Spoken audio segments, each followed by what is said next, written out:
अम्मा जी, मेरे पिता की तो हैसियत है, आप अपना सोचिए। ममता जब बाजार से घर पहुंची तो देखा मम्मी जी मुंह फुलाकर उसका इंतज़ार कर रही थी। अभी तो ममता ने अपने हाथ में जो सामान रखा था उसे भी घर में नहीं रखा। उससे पहले ही अम्मा जी जोरदार धमाके की तरह फट पड़ी। आजकल बहुत मनमानी करने लग गई है तू, किससे पूछकर अलमारी खरीद कर लाई है।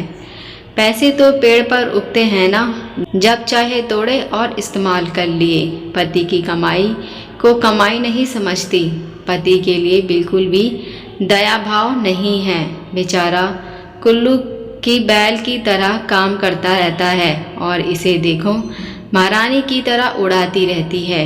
ममता इस बात के लिए तैयार थी। उसे पता था कि अम्मा जी जरूर चिल्लाएंगी, इसलिए जवाब ना देकर चुपचाप सामान लेकर एक तरफ रख दिया और रसोई में जाकर चाय बनाने लगी।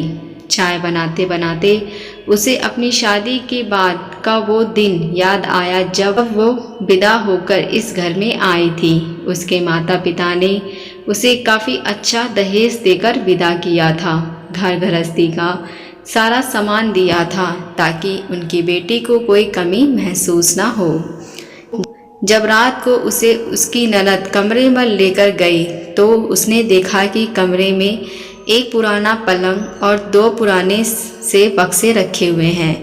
उसने सोचा कि उसका नया बेड, अलमारी और ड्रेसिंग बाद में कमरे में अरेंज कर दिए जाएंगे, इसलिए उसने किसी से कुछ नहीं कहा। जब दूसरे दिन रसोई की रस्म के बाद वो पग फेरों के लिए अपने घर आई तो उसे तब भी लगा कि उसका सामान उसके आने तक उसके कमरे में शिफ्ट कर दिया जाएगा। जब वो दूसरे दिन पग फेरों की रस्म पूरी करके वापस आए तब भी उसका सामान खोला नहीं गया था। 2-3 दिन इसी तरह से और निकल गए। आखिरकार जब सभी रिश्तेदार चले गए तो उसने अपने पति काशी से पूछा, सुनिए, मेरा बेड, अलमारी और ड्रेसिंग कमरे में कब शिफ्ट होंगे? मैं भी अपना सामान अरेंज कर लूँ। अभी तो पूरा सामान बिखरा पड़ा है, फिर अगले महीने दीदी की भी तो शादी है, उससे पहले सामान अरेंज हो जाए तो अच्छा है। सुनकर काशी चुप रह गया और कमरे से बाहर जाने लगा। इतने में अम्मा जी कमरे में आ गई और आते ही बोली, बहू, मैं तुमसे कुछ जरूरी बात करने आई हूँ। अब तू इस घर की सदस्य है और तुझे तो पता ही है कि अगले महीने तेरी ननद की शादी है। अब बेटा 2-2 शादियों का खर्चा हो गया। अभी तुम्हारी शादी हुई है और 1 महीने बाद तुम्हारी ननद की होगी, तो मैं सोच रही हूँ कि उसका दहेज क्यों खरीदूँ। तुम्हारा इतना दहेज आया है तो इसी में से ज़रूरी सामान दे देती हूँ, इसलिए अभी तक तुम्हारा सामान नहीं खोला है। ममता ने अम्मा जी की बात सुनकर काशी की तरफ देखा तो काशी ने अम्मा जी से कहा, माँ, एक काम करते हैं, अभी गुड़िया को कम दहेज दे देते हैं, बाद में जब फुर्सत होगी तो तीज त्योहारों पर कुछ न कुछ दे देंगे। पर ममता का सामान उसके माँ बाप ने भी तो बड़े अरमान के साथ उसे दिया है, उसे रहने दो। काशी की बात सुनकर अम्मा जी तुनकते हुए बोली, अरे ऐसे कैसे अपनी बहन को कम दान दहेज के साथ विदा करेगा? उसके ससुराल में उसका क्या मान रह जाएगा। लेकिन अम्मा, मेरी बात तो सुनो, ममता को भी तो इस सामान की ज़रूरत है। हाँ, तो मैं कब मना कर रही हूँ, ममता के लिए हम बाद में और ख़रीद लेंगे ना, मना थोड़ी ना कर रही हूँ। धीरे धीरे दोनों माँ बेटे के बीच बहस बढ़ने लगी तो ममता ने कहा, कोई बात नहीं, आप ये सामान दीदी को दे दीजिए, मेरे लिए फिर बाद में ले लीजिएगा।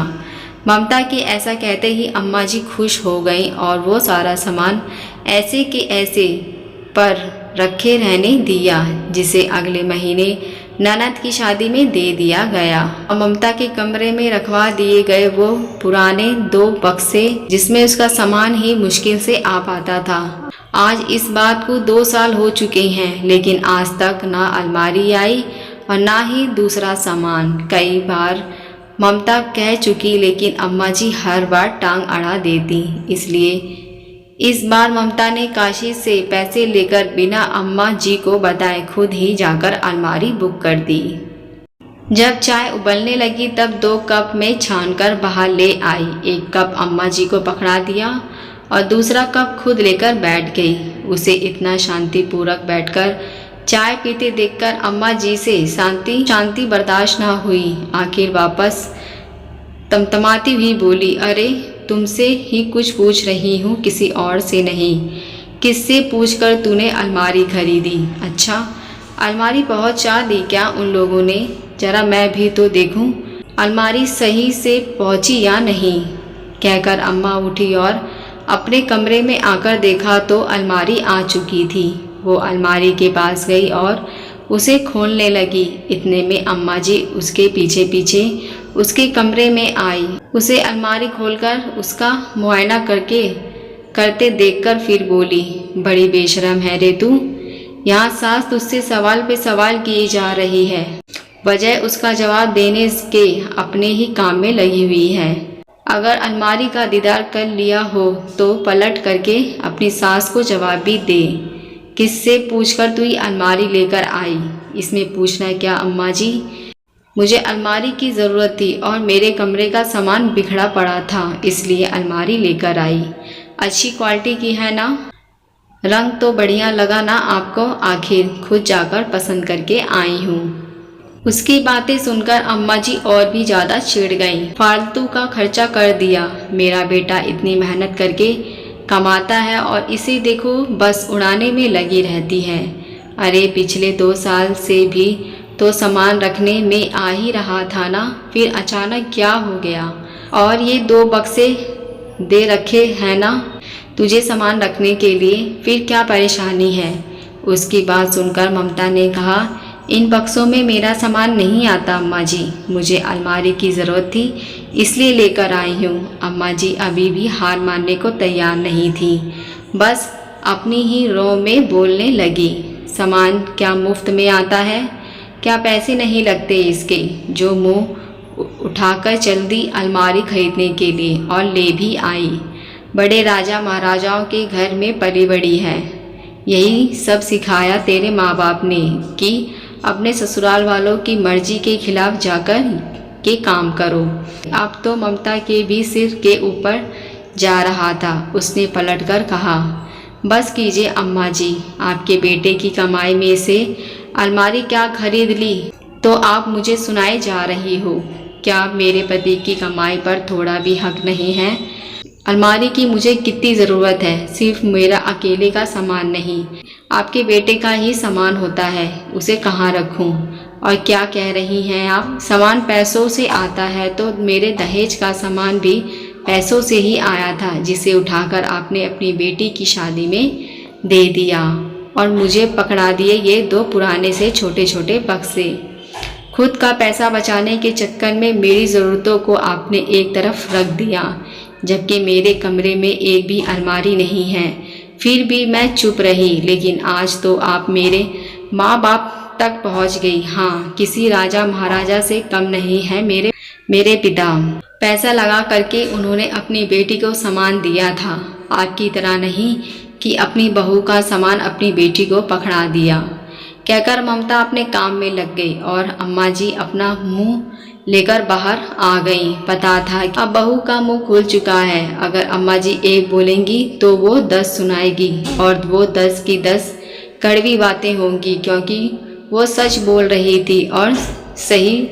और रही बात बेटे को बताने की तो वो भी उसी का साथ देगा, क्योंकि बेटे ने उसी समय भी बहुत मना किया था कि अम्मा दहेज कम देते हैं, पर बहू का दहेज बेटी को मत दो। पर बेटी के ससुराल में झूठी शान दिखाने के लिए आखिर बहू का सारा दहेज उन्होंने ज़बरदस्ती अपनी बेटी को दे ही दिया। आशा करती हूँ ये कहानी आपको पसंद आई है। इसमें आपकी क्या राय है मुझे कमेंट करके ज़रूर बताएं। अगर आप हमारे चैनल पर नए हैं तो मेरे चैनल को सब्सक्राइब, लाइक, शेयर ज़रूर करें। अब मिलते नई कहानी के साथ। देखने और सुनने के लिए धन्यवाद।